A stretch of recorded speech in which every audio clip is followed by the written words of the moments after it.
All right. Good Friday morning to you guys. We've got preemptive pardons, Hegseth confirmation hurdles, and bipartisan support for government efficiency, otherwise known as Doge.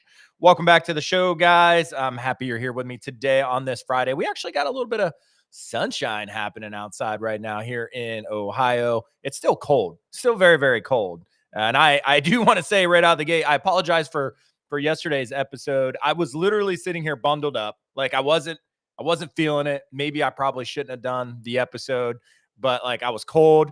Finally got heat and stuff working again here in the studio. But it was so cold and I was so miserable. And I'm like, man, I don't know if I want to do this, but probably not my best show yesterday. We were talking about the unfortunate assassination of the United Healthcare CEO there in New York. And I know, yeah, we talked all about it. I'm not going to relitigate it. It's not even politics. So I don't really want to touch it too much. A lot of updates on that, but it's an interesting story. Was sad to see somebody murdered in broad daylight. But anyway, that's not what this show's about. I just wanted to mention that I was freezing yesterday. Probably not my best show. So I apologize, but I appreciate you guys tuning in. We still had tons of views on yesterday's episode. So thank you guys very much. But today we're tackling President Biden's potential preemptive pardons. Can't make this shit up. The latest on Pete Hegseth's confirmation challenges and a surprising bipartisan move towards government efficiency. We have some Democrats that are interested in joining the Doge caucus over in Congress. But before we dive into that, guys, don't forget to like, subscribe, and share this episode. It would mean the world to me. And please, please, please leave a rating and review. So if you're listening to this on Apple Podcasts or Spotify, don't just subscribe. Please do that. But please leave a review, a rating, and a review. One, it tells me what I can do to make the show better. I do read them, and I want to make this show something you guys want to consume every single morning before some of the other bigger shows out here come out. That's one of the reasons why I decided to do this at 8 a.m. And I know I'm a little late this morning. I apologize. I'm working on getting this down pat. But that's why I want to do it at 8 a.m. in the morning so that I can be your drive to work. I can be your, first few minutes at work until some of the bigger shows come on, like, Bongino and some of those other guys that dominate the podcast world and the Joe Rogans and all that. So I just want to be the one, you're in the middle perspective every morning. And I'm hopeful that you guys will start with me and then end with them. So, but make sure to leave that rating and review because it helps get the show up in the algorithm and more people can find it. All right. That's it. I'm not going to beat that to death, but make sure to share this episode. Also, I want to talk about a couple things. Let me just do it right now. Mitt Romney. There's a couple other news pieces I want to hit, but Mitt Romney, and you can see the little pop up here on my screen, is giving his farewell address today in the Senate. And I'll tell you what, I couldn't be happier. Like he posted out on X. If you guys want to see my farewell address, tune in and nobody wants to watch your farewell address, Mitt Romney. Nobody cares. Everybody, the only thing people care about your farewell address is that you're actually giving one. That's all we care about, is that you are officially leaving. We couldn't be happier, not for you, but for the American people, Mitt Romney. So see you later. Don't let the door hit you on the way out. Don't let the door hit you where the good Lord split you. You guys know that term. We are totally cool with you stepping down and retiring out of the Senate. And go ahead and head back to Utah, man, and enjoy your retirement. I would say thank you for your service, but based off of your voting records, I would say you've done more of a disservice to the American people than you have service. So I'm not sad to see him go. What are your guys' thoughts? You guys sad to see Mitt Romney leaving? And did you guys tune into his farewell address today? I doubt you did, because nobody really cares about Mitt Romney, except that he's leaving, right? So that's good news. That's man, that makes this, what a good morning. Mitt Romney leaving. And we just need to get rid of Mitch McConnell. But we got one senator we may have to primary already. I know I talked about at the top of the episode. We're going to get into that in a second. But the other news that I want to talk about, because it's kind of like hometown news. And I know not everybody that listens is from Ohio and really cares about hometown news, but it's about Springfield, because Springfield was obviously, in the news during the presidential election cycle, made national news about the Haitian migration crisis. Well, they recently posted, and I don't even know if I can find it real quick. I'll see if I can find it for you guys. But they recently posted about this new driver program that they rolled out, and but then, which is cool and it's great, and I've got mixed feelings about the whole thing. Let me see if I can find this real quick. If I can, I will. Hold on. I will bring it up and show it to you guys. Here, all right, here we go. City of Springfield government. Let me just find their. Yeah, here it is. Boom. All right, let me share this. I'm going to share this with you guys so you can see what I'm talking about. Now, for those of you listening, I apologize, but basically, I went over to my Facebook. That's where I saw it, and I'm bringing up this post about the city of Springfield because they posted that this morning, Rob Rue and other, which is Mayor Rob Rue, and other city officials joined Governor Mike DeWine for the announcement of a new traffic safety initiative in Clark County aimed at training community members in safe driving practices. Now, if you guys remember, when the Haitian migration thing came up, it was the whole dogs and cats thing, which again, we're not going to relitigate that. Don't care. But one of the big issues in Springfield at the time was, a lot of these Haitians really just didn't know how to drive, right? They did not know how to drive, and they were causing a lot of car accidents. And, obviously the community members were upset because, it's raising insurance rates, property damage, et cetera. Not to mention, the risk of, hurting community members, that these guys are just getting driver's licenses and they don't know how to drive. So it's a big thing. But apparently they did a photo op and yesterday morning, it looks like, and this initiative, this new driving initiative, supported by a generous donation. So this is kind of where they get off a little bit off the hook. But apparently a donation came in from Maria Tiberi Foundation, and I hope I'm saying that right, and Virtual Driver Interactive, who provided 10 new driving simulators for the program. The simulators will be available at the following locations, and they go on to mention those. And then the simulators are available for free use and will be operated by trained instructors and translators at each location. Clark County residents working towards obtaining a driver's license are welcome to sign up for simulator sessions. Additionally, local licensed drivers can utilize the simulators to gain valuable experience in handling hazardous driving situations. Now, it is pretty clear that they did this initiative because of the Haitian migration issue, right? But I just love how, the way they roll it out. It's like, hey, no, we're doing this for all of the community. All the, any community member can come. And, some of the initial, pushback is that, well, wait a minute. All of us, natural born citizens, when we go to get our driver's license, we had to pay for driver's training, like driver's ed. We had to pay for it. But now you're creating a program for simulators for free and everybody knows why, right? They're not saying it here in this post because that's how, governments go. They want to dance around and pretend like they're doing something grand for the community. But we know that's why they're doing it, right? And it's so obvious that we know that they didn't even turn on the comments on this post. The comments are completely turned off, which is something I brought up before. It's like, how tone deaf can you be? How tell me you don't care what your constituents think without telling me you don't care what your constituents think. Well, the city of Springfield does that by posting stuff, virtue signaling, and then turning off the comments so that their constituents can't talk about it. Right. So actually, they're not off, but they're limited on who can comment on this post, which I think is hilarious. But now I'm torn on this. To be totally honest with you guys, I'm torn on this. It was obviously done because of the Haitian migration crisis. Obviously, they're not really wasting taxpayer dollars, right? Because this was done through donations, which if you're going to do it and offer for free, right, that's the best way to do it because they would have been lambasted.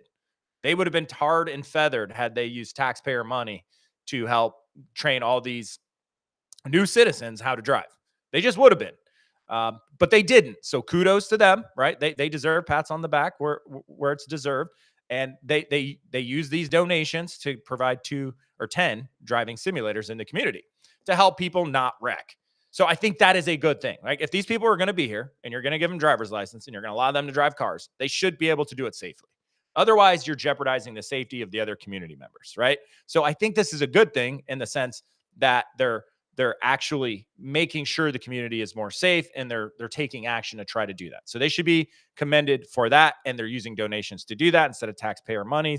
The only thing they're going to get static on is the fact that you never did this in before the Haitian migration. Like, you've never gone out of your way to help, natural born citizens get driver's license and drive safely. It's always had to have been paid for by citizens up to this point.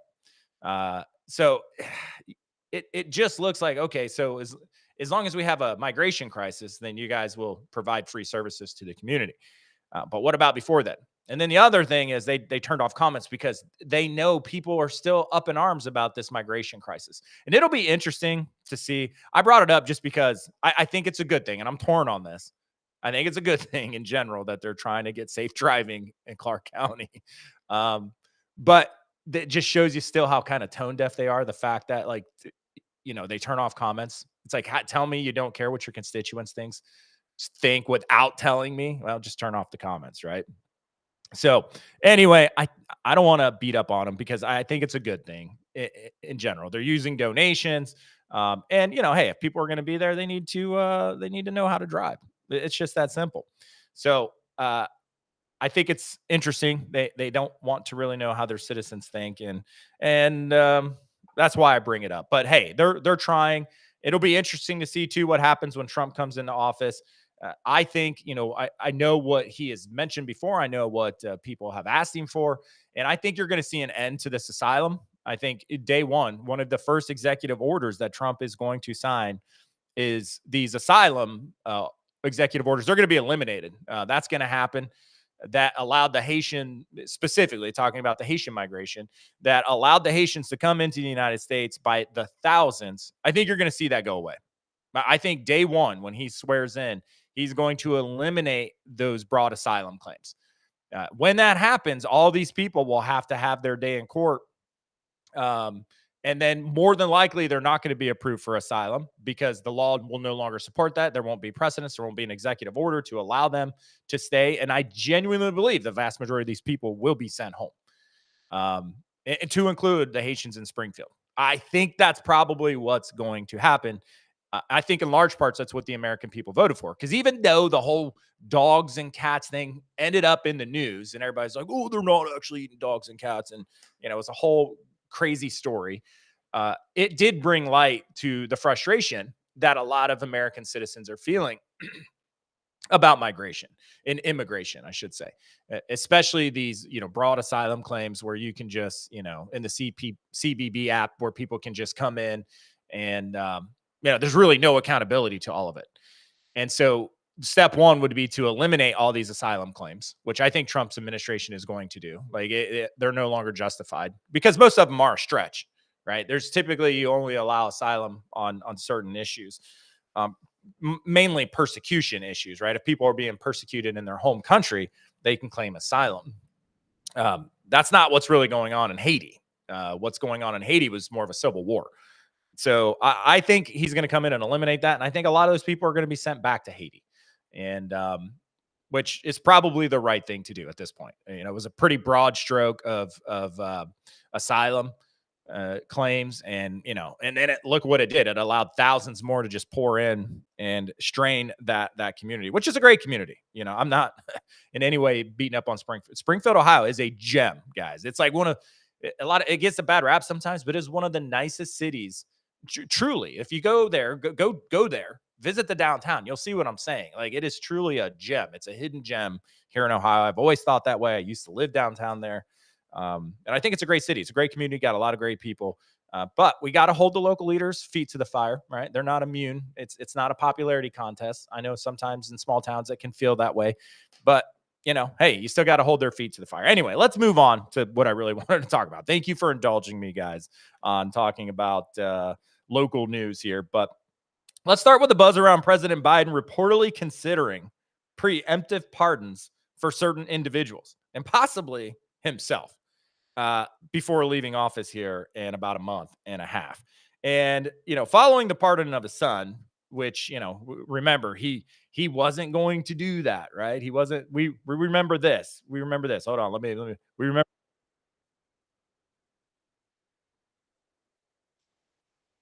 Still a no. It'll be a no.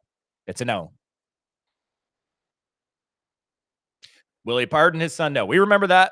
It's a no, still a no, will always be a no. She said that probably like 1,000 times, right? Like, we're not going to pardon Hunter. He's not going to do it. Well, then he did it. But, so he pardons Hunter, gives him like the literally the most, what's the right word here? The greatest blanket pardon in American history, right? This is literally a decade's worth of, hey, pardon, where he doesn't even specify. He just says, hey, going all the way back to the month he joined the board of Burisma, any crime he committed, may have committed, or was involved in committing, he's pardoned for, right? Which I said it on a previous episode, is just proof. It's nothing more than proof that their corruption and influence peddling schemes actually violated U.S. law. It's that simple. And he knows that the Trump administration and the new appointees coming in to like head the Attorney General, the Department of Justice, Attorney General, FBI Director, they're going to investigate this stuff because statute of limitations is not up. And if people committed crimes, regardless if it's Joe Biden himself or Hunter Biden or people in their circle or their sphere or other politicians, Republican or Democrat, they should be investigated. They absolutely should be investigated. And if found that they violated U.S. law, they should be prosecuted to the full extent of that law. Simple. It's not a witch hunt. It's not revenge. It's doing your job.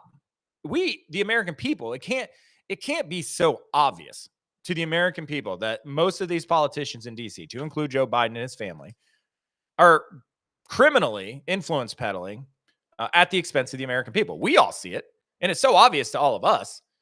And it is obvious to them too, but they use their puppets in the media to throw you off track. But it's obvious to us. You can't then tell us, oh, the only reason they're going to be investigated is because it's a vengeance, right? Like Trump has a axe to grind or a score to settle. You can't make that argument when it's so obvious the garbage that's been going on. And then you can't still make that argument after Joe Biden comes out and gives a decade-long blanket pardon, right? Like it's never been done before. This has never happened in American history. There's never been a time where a president has pardoned, full and unconditional pardoned, a biological child. So all of this is completely unprecedented in American history. And I don't even know if this pardon will hold up to scrutiny. I'm sure somebody is going to sue the Biden administration and Joe Biden over this.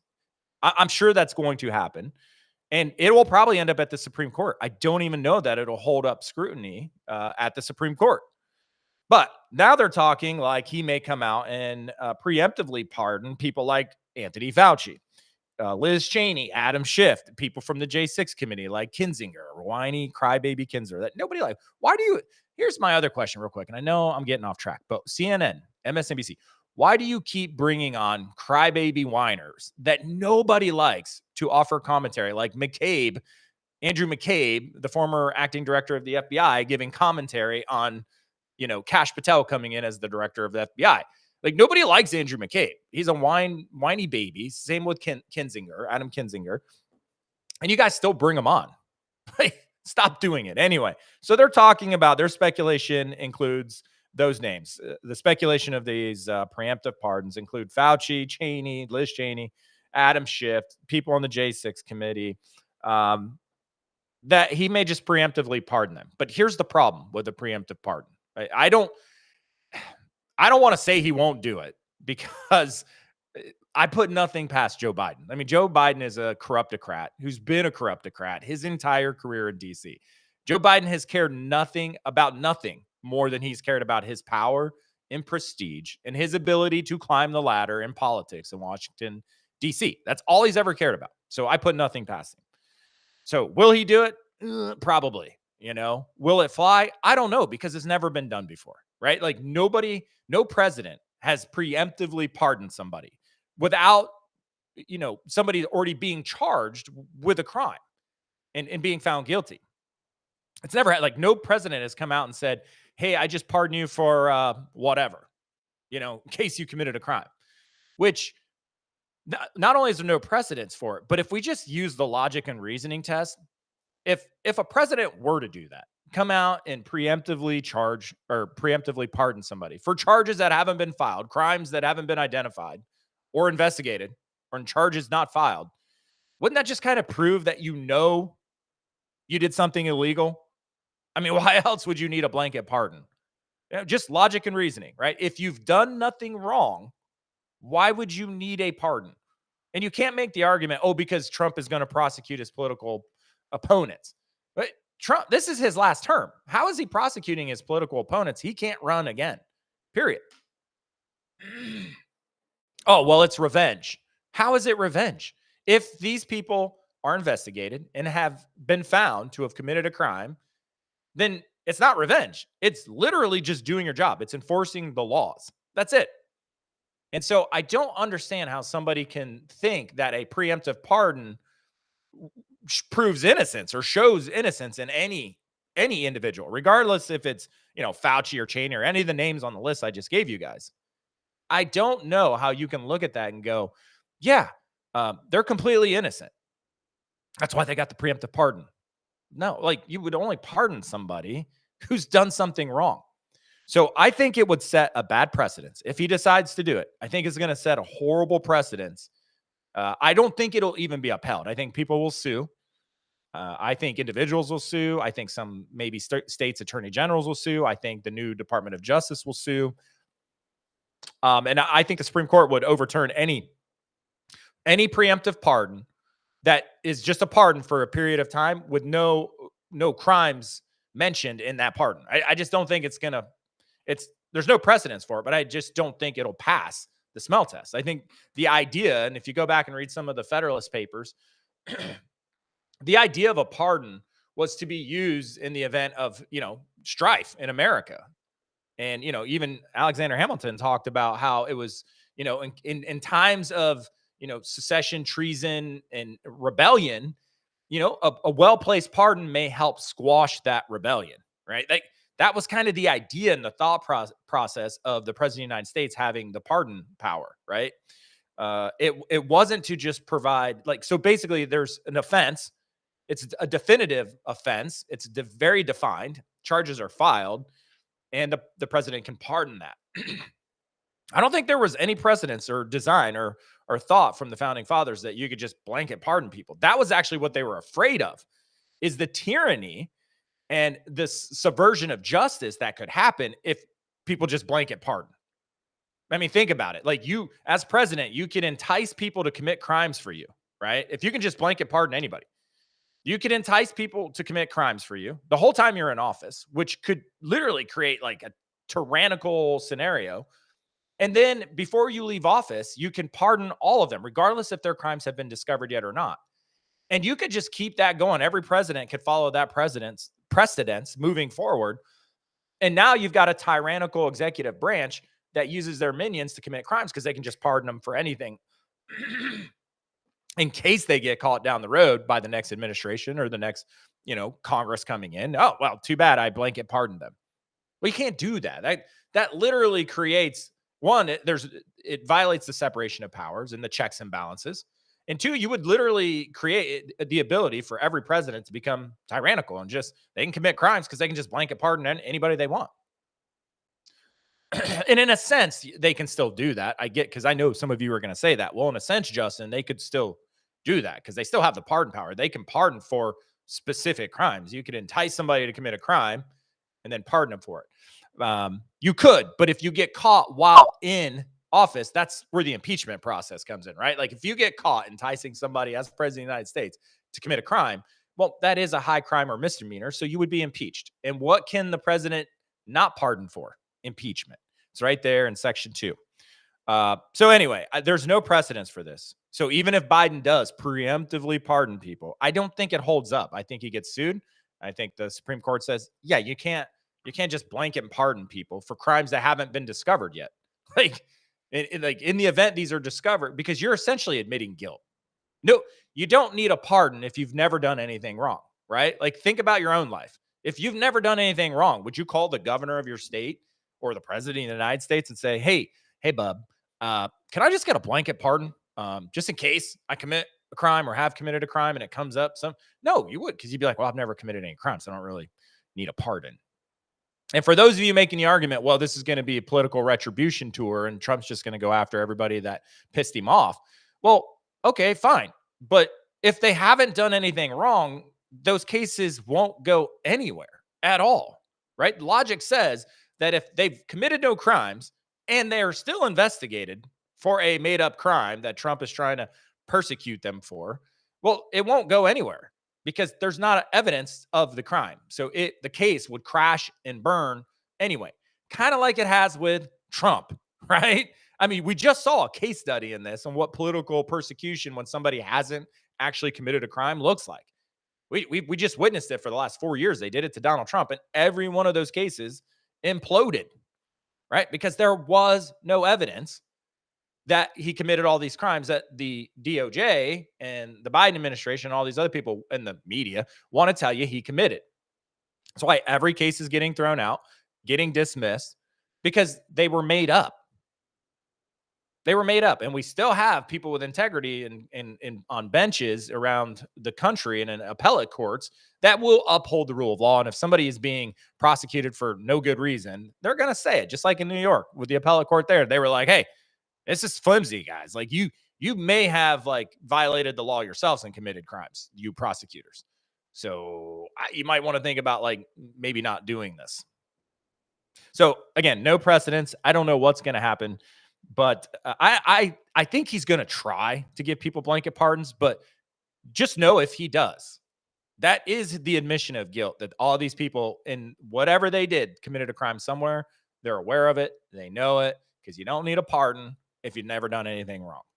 So just keep that in mind. Now, as far as Biden pardoning himself, also no precedence in this, right? Because no sitting president has ever granted themselves a pardon. So if he does pardon himself, I don't know what will happen. I mean, in my mind, he has the right to. I think constitutionally. I mean, it's any person. He can pardon any person, but then he would be in that same boat of a blanket pardon because he wouldn't be identifying an actual crime that he's pardoning himself for, right? Like with Nixon and Ford, you know, obviously you had Watergate, right? And so even though Ford gave him a pretty general broad-based pardon as well, not anything like a decade-long pardon like Hunter Biden just got, uh, but it was to cover all the bases because, Nixon appeared that he committed some crimes. Like he was involved in committing crime. Uh, so they identified that, right? Biden, like, what would he say? He would have to do some sort of blanket pardon too. And if it goes back over that same timeline or further, like, could you imagine if Biden was like, "Hey, I'm going to give myself a 30, 40-year pardon"? Like, I'm going to cover up for every crime I've ever committed. One, it would be unprecedented. Don't even know if he can do it. I think he can based off of the Constitution. But I don't think he can do a blanket pardon. I do not think that's a thing. I think he's going to, for it to hold up at the Supreme Court level, I think it has to be for a specific crime. I really do. Or not a decade. I think what the Supreme Court will rule is if it's not specified, like what you're pardoning somebody for, well, then you can't, like, it has to be for at least a smaller period of time because, like, you're allowing people to dodge justice for crimes they committed over a long period of time. And that's just not fair to the legal system, right? Either pardon them for crimes they've actually committed and identify those in your pardon, or you got to shorten that timeline or be very specific on the timeline. Not, just, man, broad brush 10-year thing. We'll see. We'll see. But what are your guys' thoughts on this preemptive pardon? Do they uphold justice or undermine it? Let me know what you guys think on these preemptive pardons. Share your views. This situation raises critical questions about the balance between presidential powers and accountability for sure, and the separation of powers. And we'll see how it plays out.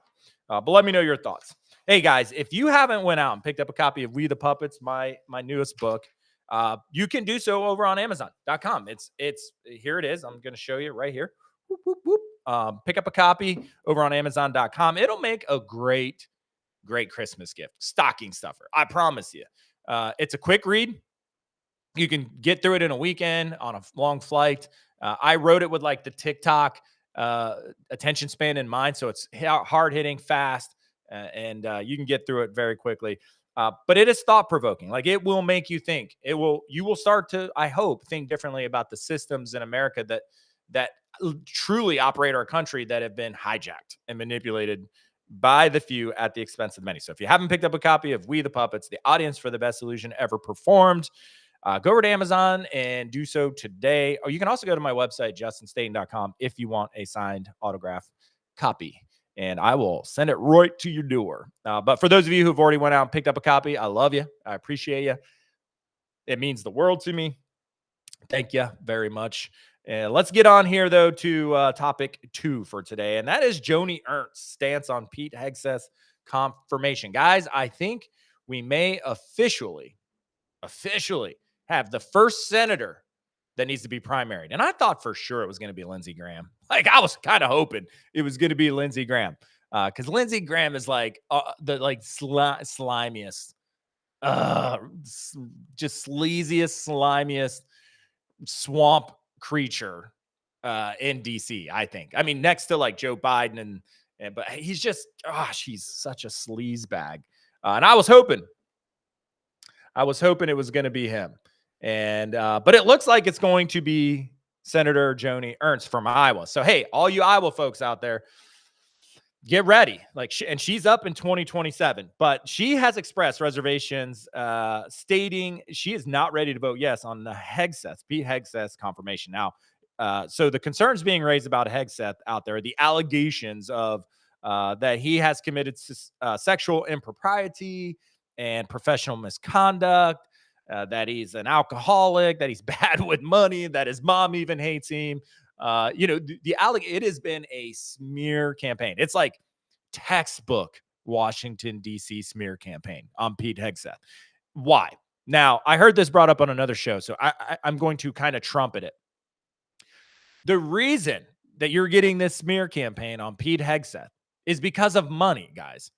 Look at what we spend on defense. And what is Pete Hegseth saying he's going to do? He's going to get rid of woke stuff. He's going to get rid of DEI. He is going to refocus the Defense Department and our military on lethality.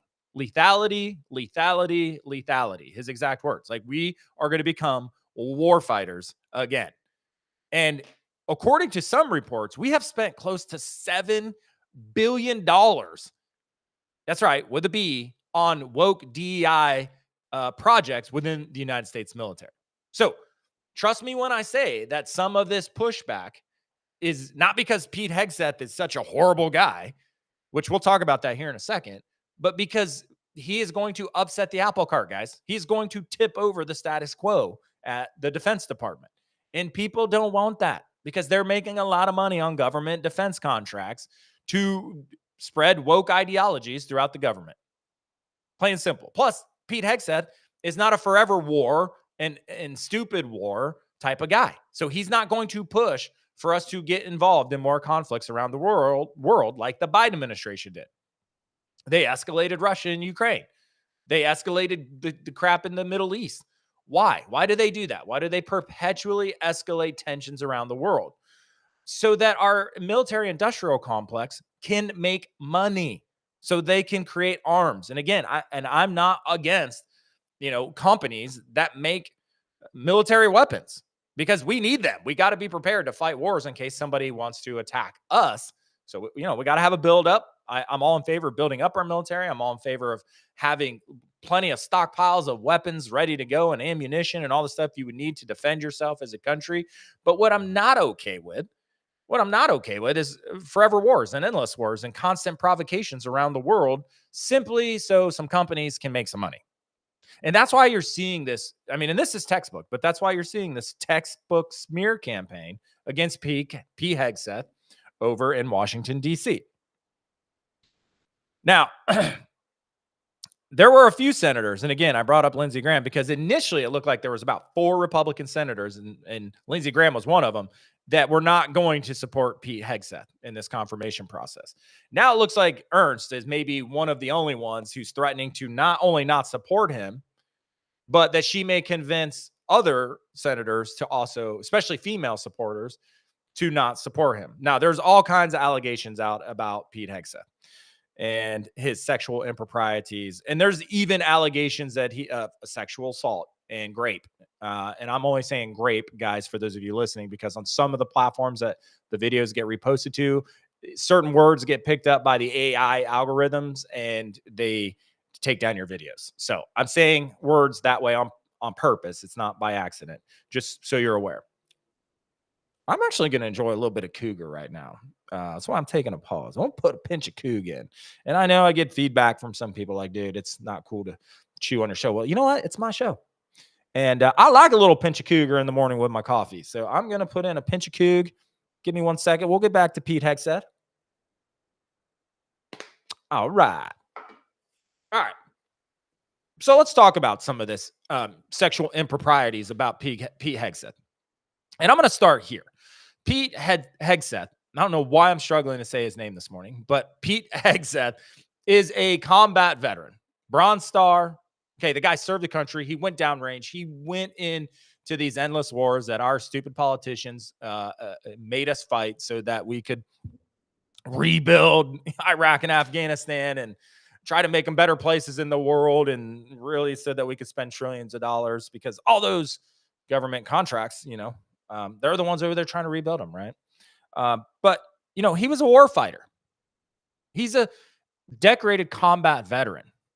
And a lot of the veterans, and trust me, I have very close and personal relationship to this. A lot of veterans that came back from over there had issues, guys. And just for starters, how many of you have never effed up? How many of you have never done anything bad in your life, your whole life, going all the way back to your 20s and college and all that? Right. Exactly. None of us. So let's just the judgment and the condemnation needs to just, slow down here. But with combat veterans, a lot of these guys struggle. They really do. I'm telling you, it's a one-way door. And until you've experienced, you'll never understand what it's like to go serve in an area like that, where everything is completely different. Life is completely different. You're trying not to die on a daily basis. And then on some days you're asked to kill and take other people's lives. It messes with you. Then you get into a groove, you get into a certain life, right? You get into a certain pattern of living. And in life is different. Life is different. You build camaraderie with the people that you're around. And then when it's all said and done, you come home and you're thrown right back into American society, which is wholly different, completely different than what it's like to be in a combat zone for 6 months or a year. It's totally different. You feel like an alien when you come home, not because people aren't supportive, right? Not because people aren't happy to see you or love you. You just feel conflicted perpetually on the inside. You don't know, you feel like I should be back over there with my brothers and sisters in arms. Like I should have never left. I should just go back. I should sign up for another tour. It's a crazy, crazy thing. Like initially you don't want to go, then you do go, then you come home and you're conflicted about whether you should be at home. And here's why, because you get home and it's like when you live in that world for months and months and months on end, and you get home, everything here seems kind of tasteless and irrelevant. It's hard to sit and watch TV, when you're over there living out this combat life, planning missions, executing missions, trying to, make sure everybody on your team comes home safe every day, and you're taking life and you're trying to win these objectives. And, you see these communities over there and you see them, being caught in the crosshairs of combat and war. And you do want to make it better for the communities over there, right? Not because the politicians are told you so, but because you're an eyewitness to the destruction that war creates, and you want to make it better. So then you come home and it's just hard. It's hard to be here. It's hard to take entertainment seriously, right? It's hard to get worried over whether or not you mowed the lawn, and it's such a mind F. It really is. And I'm not trying to make excuses for anything Pete Hegseth has done. However, if there is a group of people that I will give tremendous amount more grace for, it is our combat veterans. Because you have to re-find yourself when you come home from combat. It just, and for those of you that served, exactly what I'm talking about. 100% what I'm talking. So if you're a combat veteran out there and you're condemning Pete Hegseth, for actions he may or may not have done. Now, I'm not, if he like, in the allegations, I'll tell you this: Megyn Kelly did a whole interview with Pete Hegseth, so I'm not going to relitigate that. I'm not going to get down the rabbit hole. I'm not going to say these allegations are true, but he answered those questions on Megyn Kelly's show. So if you guys want to see his answers to those questions and on those allegations, go watch Megyn Kelly's show. It'll answer everything. But what I am saying is that the people I give extreme amounts of grace to are our combat veterans. Because when you come home and you try to reassimilate, you don't know what is up and what is down. You don't know what is right and wrong anymore. You don't know what makes sense anymore. You don't know like what is worth doing or not doing. You feel lost in the sauce. You just do. And so I'm not going to condemn a Bronze Star combat veteran who was in the thick of things. Like, I'm just not going to do that. Now, if he committed crimes, he committed crimes. And I think, you commit the crime, you do the time, you got to answer for that. But there is no allegations of Pete Hegseth committing any crimes. None. Zero. These are just smear tactic allegations. And he answered for those over on Megyn Kelly's show. So go over. Now, that's the allegations, and that is the thing that Joni Ernst apparently has a problem with. Mind you, Joni Ernst also had an affair while she was overseas in the military, according to reports, and got a divorce from her husband and apparently begged her husband not to talk about it publicly. Those are the reports. Again, allegations. I don't know if they're substantiated or not, but those are the allegations against Joni Ernst. So it's like the pot calling the kettle black. So when it's a situation where it's a pot calling the kettle black, I have to ask the question, why would she be trying to throw dirt on Pete Hegseth and try to convince other senators not to vote for him? Well, it has to be because somebody's putting pressure on her to not do it, which means she's turning into a rhino and she's forgetting how why Trump got voted in such a large fashion. Now, Hegseth has dismissed all the allegations as ridiculous. I think they might be. But you can go over and watch that Megyn Kelly episode. But here's my message for Senator Ernst. And I posted it here. I'll show you guys. She had this, this is how you know. This is how you know. So if you can see right here, let me see. Make sure I'm sharing this here real quick. Oh, let me bring back. Boop. All right, here we go. And for those of you listening, what I'm showing is a tweet from Senator Joni Ernst. And her tweet, if you guys want to know that she's not really she's trying to sabotage this Pete Hegseth thing, just look at the tweets, the difference between her tweet about Pete Hegseth's meeting. Because again, all these nominees, right, are up on Capitol Hill making the rounds with senators to go through the advise and consent process and prior to hearing starting at the beginning of next year for their confirmation. They got to do the dog and pony show. And if you want to see how you can tell that she's not going to probably support Pete Hegseth and try to dismantle that pick, just look at her tweet. I mean, her tweet about Pete Hegseth, you could barely see it here on the screen. For those of you watching, it's right there in the middle. That's her tweet about her meeting with Pete Hegseth. Okay. And all it says is, I appreciate it's small for those of you listening. Tiny, tiny, tiny, tiny. No pictures, no nothing. Just a tiny little, Twitter mention or X mention. Sorry. I'm probably going to call it Twitter for forever. But anyway, it says, I appreciate Pete Hegseth's service to our country, something we both share. Today, as part of the confirmation process, we had a frank and thorough conversation. Now, compare that and contrast that with her post, which I'm scrolling up to right now, with Elise Stefanik. Much bigger post. She even posted pictures with them together. And this is what she said. Wonderful to meet with my friend, Elise Stefanik. Now, keep in mind, Elise Stefanik has been on Capitol Hill in Congress, guys. Right? She's an insider. And I'm not saying she's bad.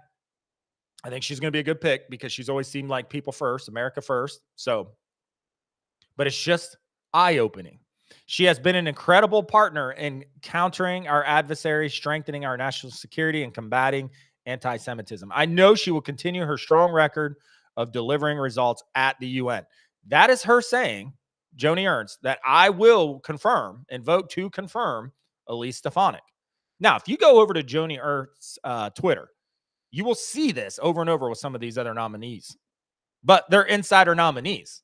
The ones that she's posting pictures of, etc. They're all inside players. Pete Hegseth was not. He has not served in DC. He was a commentator and a host of a show on Fox. And I'm not demeaning that in any way. I'm just saying he is an outsider, which is what we want. It's what the American people want. We want outsiders coming in and shaking it up and doing the work for the American people. That's what we want. And if you need any more evidence that Joni Ernst is not planning on confirming Pete Hegseth, just look at her Twitter. Just look at her X. She's going to post raving reviews about Elise Stefanik and how great she's going to be at the UN. And she just said, I had a frank conversation with Pete Hegseth.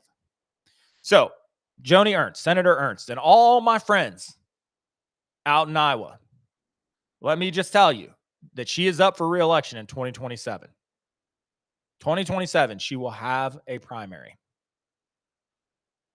So Joni Ernst, and I know she had, let me go back and look at this. She had on the Pete Hegseth 16,000 comments. Not one of them was saying, hey, we support your opposition to Pete Hegseth. Not one of them. Every single one of them was like, hey, lady, do the will of the people. We voted Trump. We sent Trump.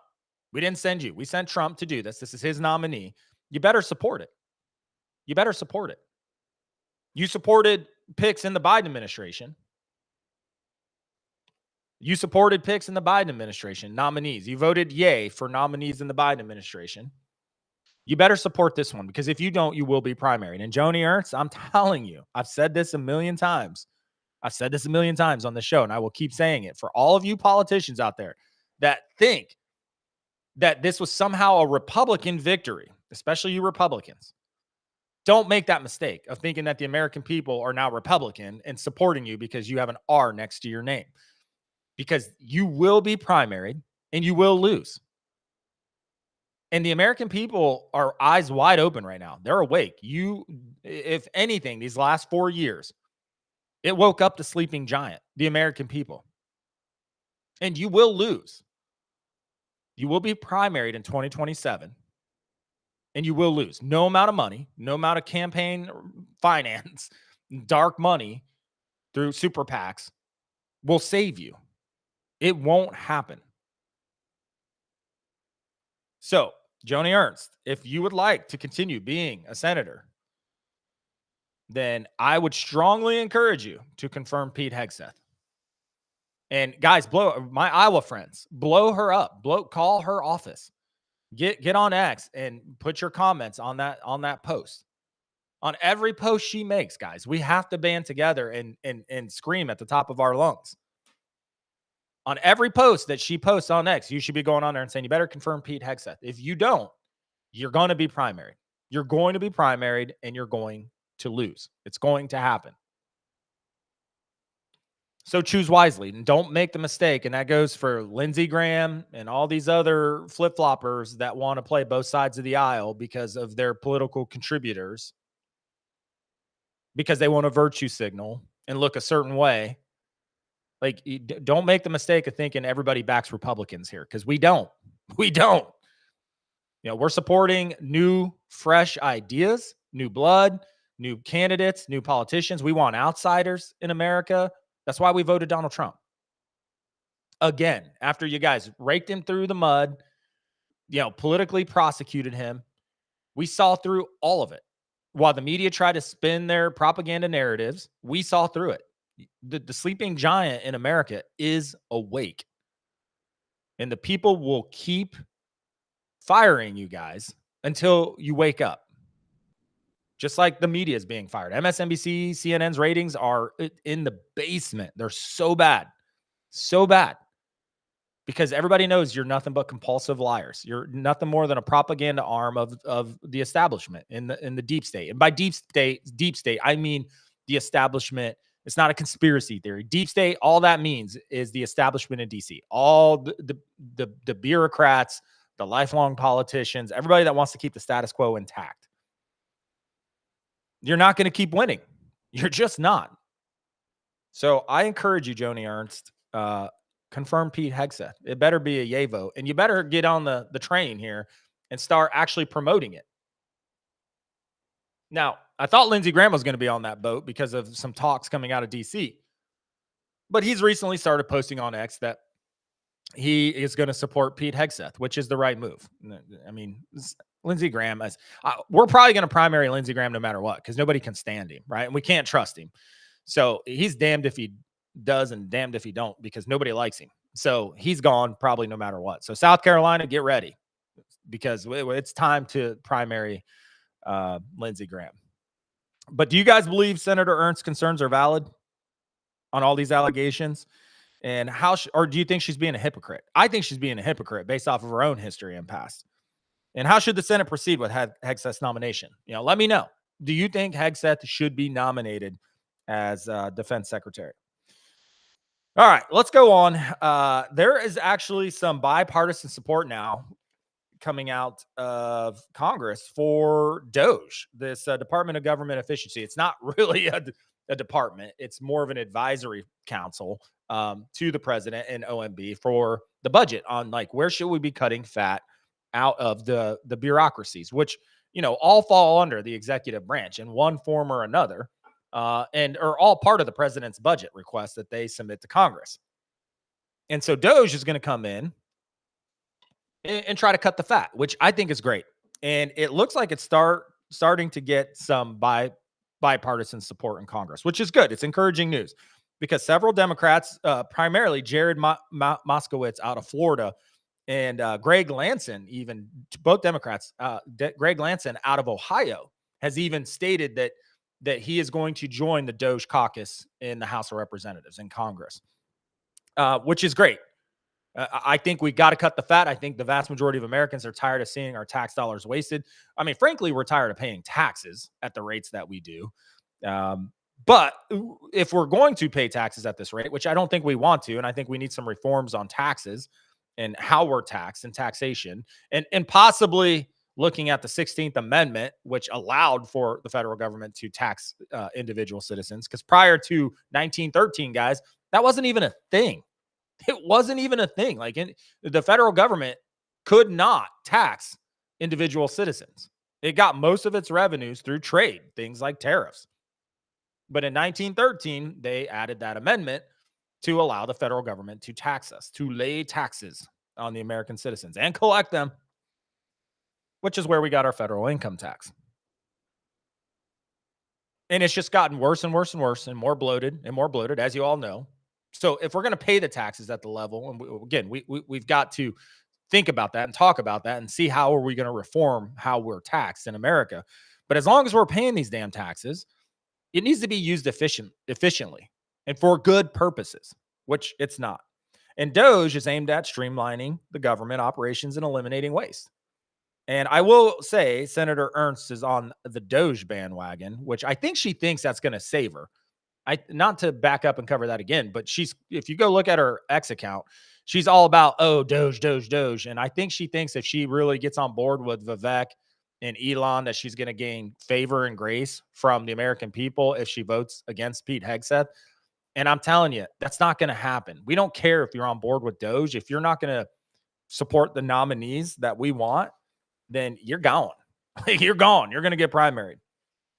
But initially, the support from Republicans, it was only supported by Republicans, but it's now starting to expand.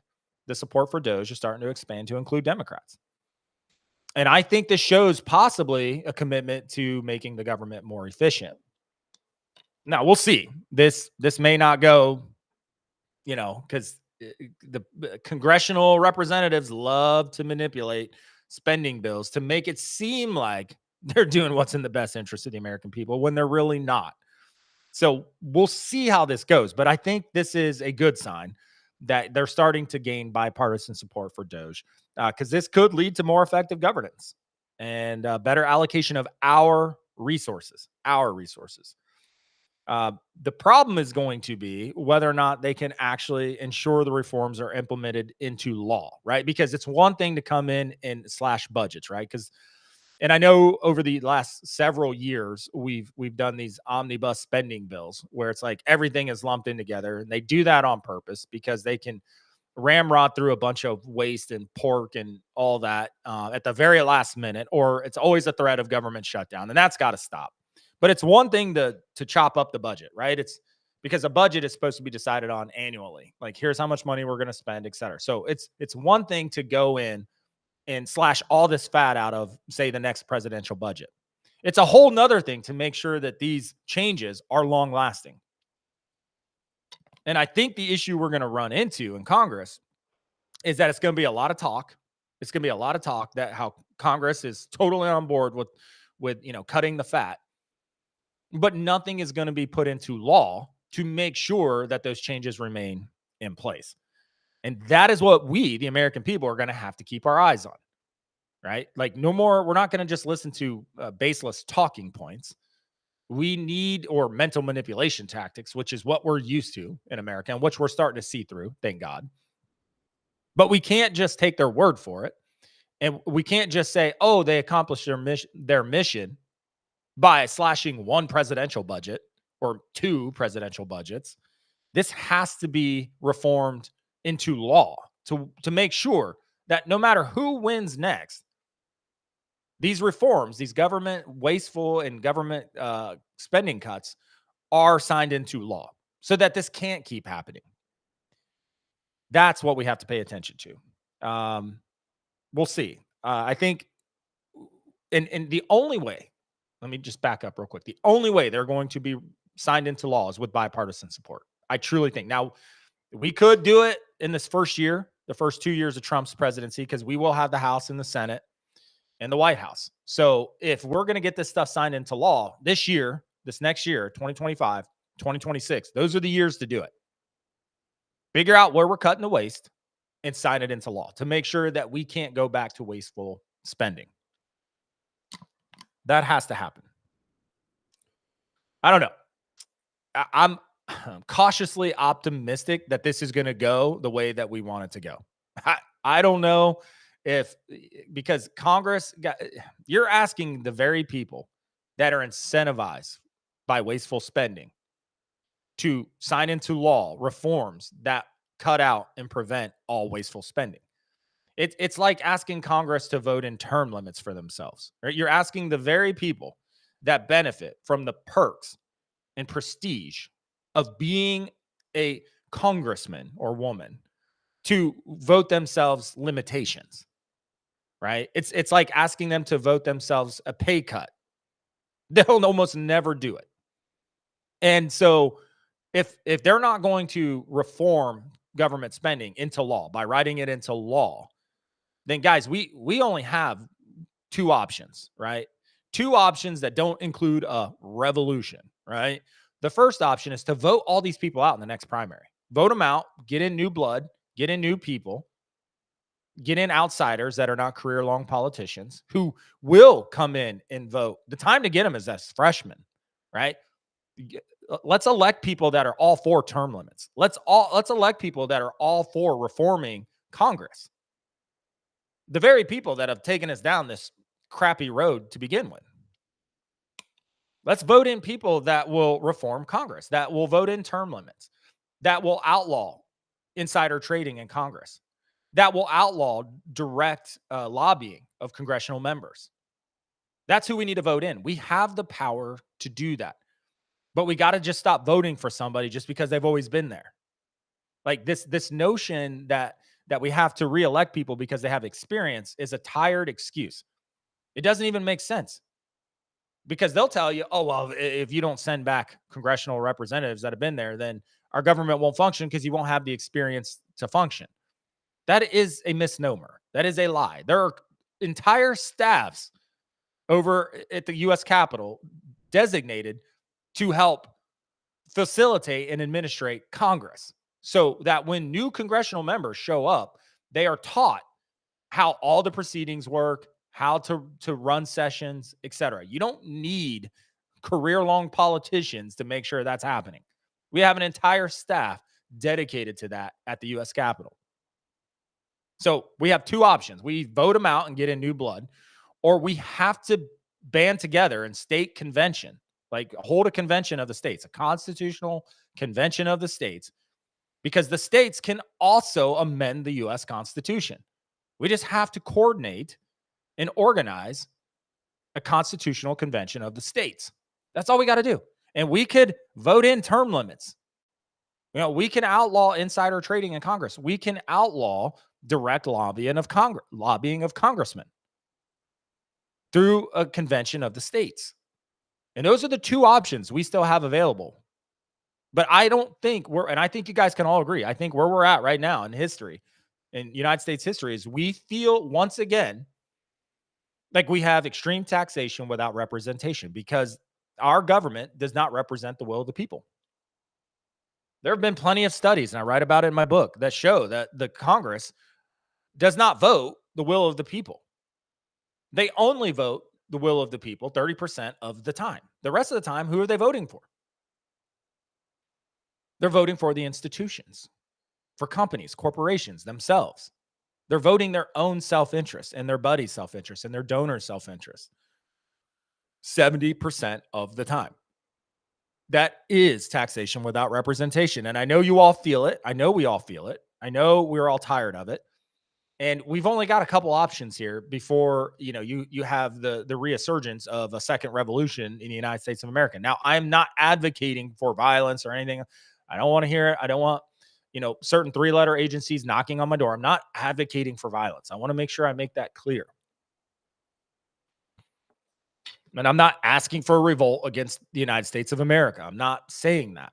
I know you're all thinking it and feeling it because I've had conversations with so many citizens that are saying that, hey, it's going to come to a boiling point at some point if these guys don't listen to us.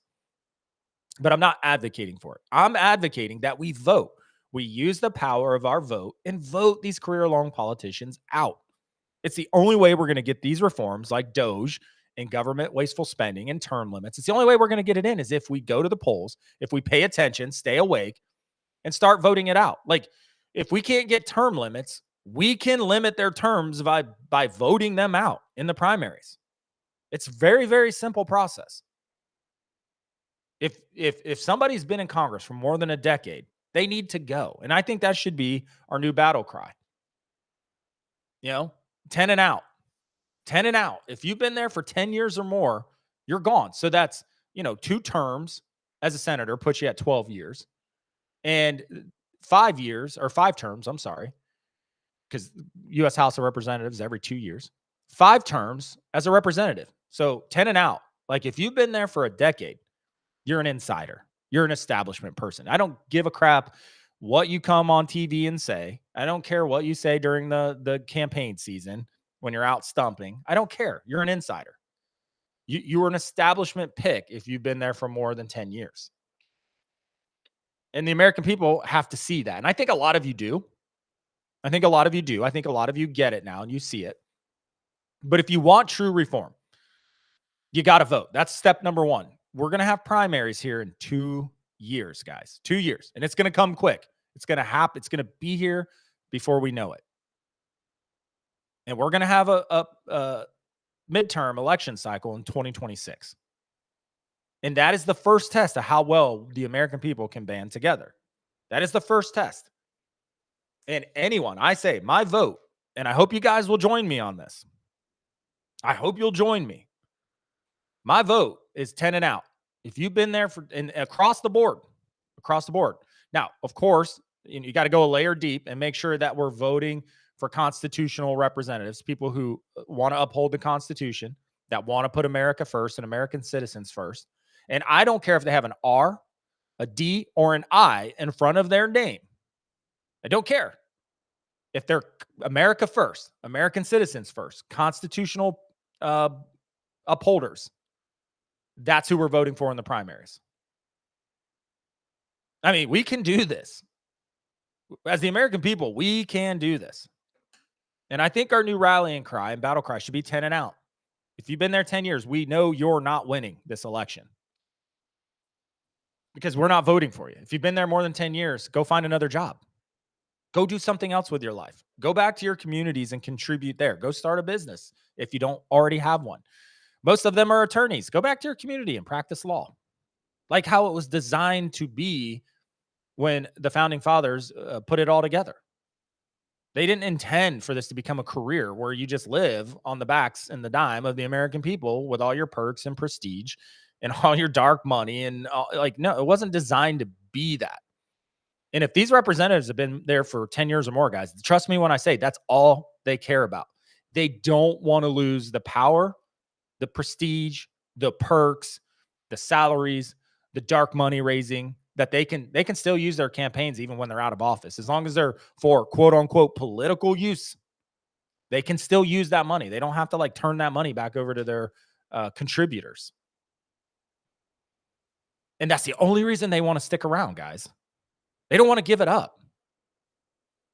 So from here on out, 10 years and out. If you've been there 10 years, until we can get term limits established in Congress, 10 years and out. That's what it has to be. 10 years and out. So when these primaries come up, and I'm going to ring this chamois, don't worry, I'm going to ring this chamois for the next 2 years. And I'm going to remind you, 10 years and out, 10 years and out. So share it, share this. Let's everybody get on the same page here. From here on out, until we get term limits established in Congress, it's 10 years and out. If you've been there, if you're a senator and you're coming up on your 12th year, or let me back up, or if you're not following the will of the people, I don't care if you've been there one term, you're gone. You're gone. You're going to get primaried. We're going to vote you out. We're going to band together.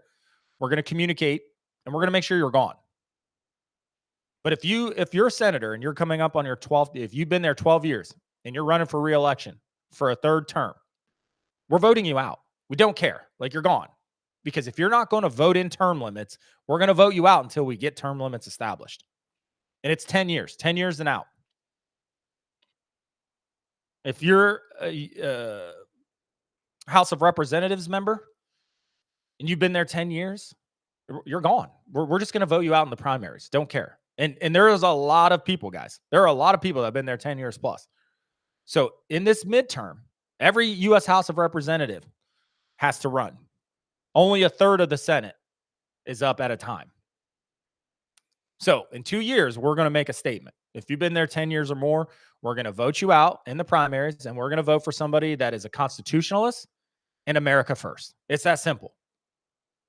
So for any of you out there that are thinking about, have thought about running for office, get ready, because we are going to band together as Americans and vote you in. So run for office.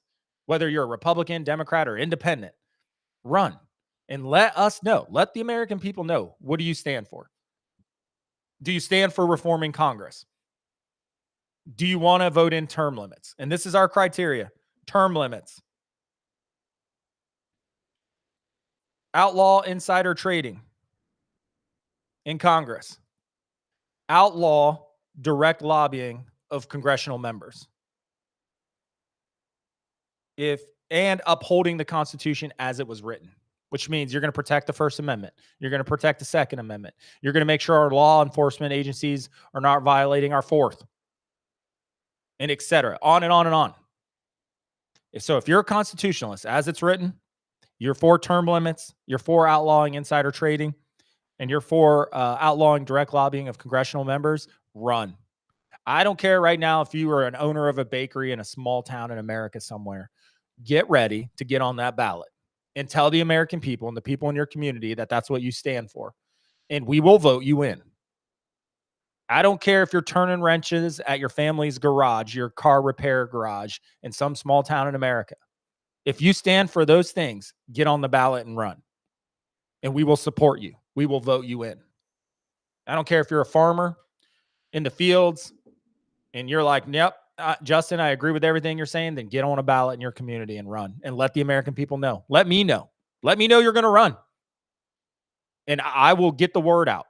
Now, the show is not like a big show, like a Dan Bongino show, but it's growing. It is growing, buddy. And we will keep getting the word out.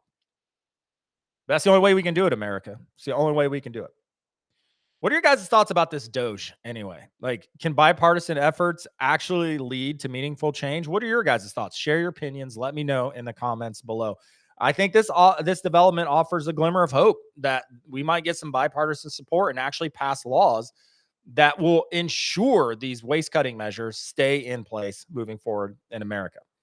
I think I'm going to leave it there, guys. I went a little over the hour. I know there's other shows coming up, especially here on Rumble and some other platforms. So I'm going to go ahead and dip out. It's a Friday. I got a lot to do. I've got to go do my part-time job this weekend as well. So I got a lot to get done today. I got to shave. I will be clean shaved come Monday morning for the show, just so you know. I think shaving makes me look older. I don't know. Let me know what you guys think. Like it effing matters, right? Like you guys don't care. You're like, just talk. But anyway, guys, I'm going to leave it there. I think today's topics highlight the dynamic nature of our political landscape. With the presidential powers, are they being violated? I don't know. You guys decide. We'll see. We'll see what Biden does on these pardons. And Joni Ernst needs to pay attention to the American people. She'll be one of the first ones we put on the list of primary. We might primary her anyway. She hasn't been there, I don't think, 12 years yet. But no, I don't think she has. I'll double check on that, but she may be the first one to go. It's hopeful that we might have bipartisan support on Doge. We'll see. Guys, if you found this discussion insightful, please like and subscribe and share this episode. Your engagement helps continue to put the show up in the algorithm and every episode up in the algorithm so it's easier to find. And so if you think these are important conversations, share it with a friend. Like, subscribe, leave a rating, leave a review. It will help get this message out. And I think now more than ever, we need to band together to make sure that we're all on the same page so that we are in charge officially again in America, where we are making the decisions and we are imposing our own term limits on congressional representatives. All right. I will be back Monday morning for another episode. Can't wait. I love you guys. I appreciate you guys. We got a lot to do to shape our nation's future. So keep staying tuned in to the show. I love you. And until Monday, guys, as always, stay strong, stay informed, but most importantly, stay in the fight. All right, guys, till Monday.